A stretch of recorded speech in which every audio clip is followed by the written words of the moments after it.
Hey, what's up, guys? Welcome back to the channel. Mark here with the Better Mark. Let's get into the exciting matchup we have between the Minnesota Timberwolves and the Dallas Mavericks. Game 2. We're going to recap yesterday's plays as well. Apologies, I'm on the road again. All right, so I'm going to give you guys my best bets, talk about the game for a little bit, and share with you guys my thoughts and opinions, okay? I got about 6 hours on the road, so make sure you guys all subscribe down below and turn on that notification bell because I might be going live on my drive home from work as we get closer and into this the MLB slate, what we have going on there. Okay. Also, I was looking at my channel the other day. There's about 50% of the people that watch this video every single day that are not subscribed. So I appreciate you guys. If you take the time to watch these videos, just make sure you guys are all subscribed and turn on that notification bell so that when we do go live or we post a video, you never miss a beat here on the channel, okay? But let's get into the recap from yesterday. It was a very strong day, personally, within the NBA. And quite frankly, without that Halliburton injury that we had in the second half for the Pacers, it could have been even better. So cashing on the Pascal Siakam 20-plus points, that was good in the first half. Obi Toppin got it done with the points and rebounds prop. We took the over in that. Also the over in the game, and we did lose on the Pacers within the +9 that we took out there in the market. All right, and also that little bit of a sprinkle. I had a half unit in a little teaser little play within taking the Indiana Pacers straight up on the money line. I took them live as well, so that's a little separate than the picks I gave out, but we would have had a really good day on the card if Halliburton would have played that second half. I had a plus 850 ticket, same game parlay, pretty substantial payout that it would have been if Halliburton, all I needed was 26.5 points and assists, and he had outstanding, I think he had 19 in the first half, and then he was obviously ruled out, and he probably won't play in game 3 for the Pacers, okay? But enough about that. Let's get into tonight's contest.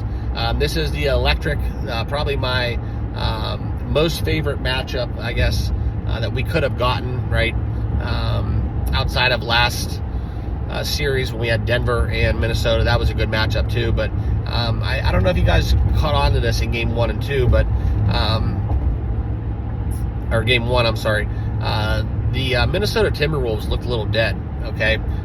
Not just dead from,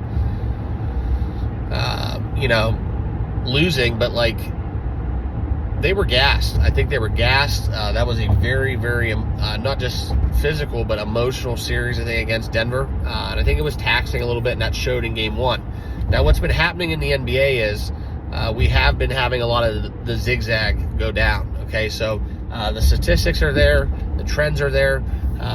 It's kind of evident with where the betting splits are, where the money's at. I look for Minnesota to take back game 2, even up the series. That's kind of how I feel about it. I think that number's going to move a lot. I think we could end up seeing it closer to 6. I think it opened at 4.5. I'm not sure on the exact open, but it's moving. Tons of money flowing in on Minnesota. So if you want to fade, the trendy pick, take Dallas. But traditionally, more times than not, these game 2s, when the home team loses, they end up splitting and winning on that game 2 matchup, okay? So I am going to be taking Minnesota, but I am going to personally be taking them in a money line, in a parlay. I'm going to be taking not just Minnesota at a -5 price. I locked that one in a little bit earlier, but we are going to be taking Minnesota and the over. I'm going to take it at kind of a teaser price, so we get it like plus 130. I know, like we talked about it in the last video within Indiana and Boston, same game teasers, SGTs within the NBA. Horrible thing to do, but if you guys are looking to make up your same game parlays, so on and so forth, I definitely lean towards the over. So we will be taking the over separately as well, and just kind of put it all together, right? That's kind of where my head's at,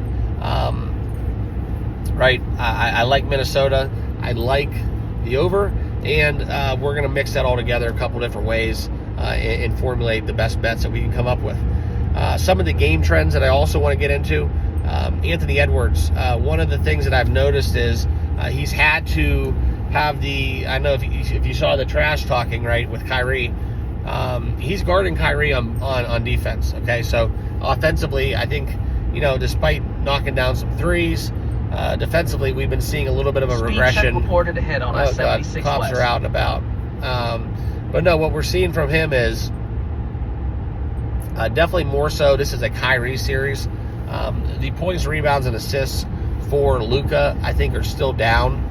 I think they're not where they need to be. He had kind of an off first half last go-round, and that did not pay out. But in this matchup, I think this is going to be a Kyrie game. I think they're going to share the rock. I think, for me, this is going to be another play. I'm going to fade Anthony Edwards. Okay, so fading his points, fading rebounds and assists. I think it's just going to be one where I don't want to say he's out of the game, but it's not going to be the Ant-Man that drops 40. Okay, that's just not my handicap. So I'm going to stay away from Ant in this matchup. Also, I'm going to go back to the well. We're going to be taking Luka triple-double. You can find that close to plus $5. I'm going to bet it every game in this series, half unit on that every game, and hopefully we can get that to cash in at least 2 or 3 of these matchups if we go 7 games, because if we can, that's going to be a very profitable system bet. So I will be laying it on the Luka triple-double. He hit 3 in a row against the Oklahoma City Thunder, and if you watched game 1, you saw, I think he had 33, 6, and 8. So within that, you can look at a couple different ways. Horrible first half, he gets even closer to it, and that's kind of how I feel about it. So always the potential for overtime too. So we will be taking Luka over triple-double, and that's kind of how I'm going to be playing tonight's contest. So what I'll be doing, just a quick recap, I am on the Minnesota Timberwolves -5. I am on the over. I believe the over I got was either 206.5 or 208.5. Sorry, I can't remember off the top of my head. And then we also have the likes of Anthony Edwards. I'm going under his points. I believe that was 29.5.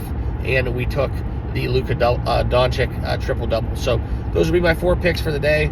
Got a lot of things working. Kind of great thing about this time of year is you can get into a lot of cross-sport parlays.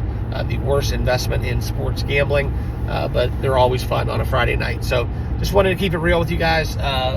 Like I said, make sure you guys all have that notification bell turned on, because if I do go live on my drive home, we're going to be talking some stuff as we get closer to tip-off, as well as the MLB first pitches that we got going down on that baseball betting card. So huge night. NHL, I think, is live too, within the Rangers game.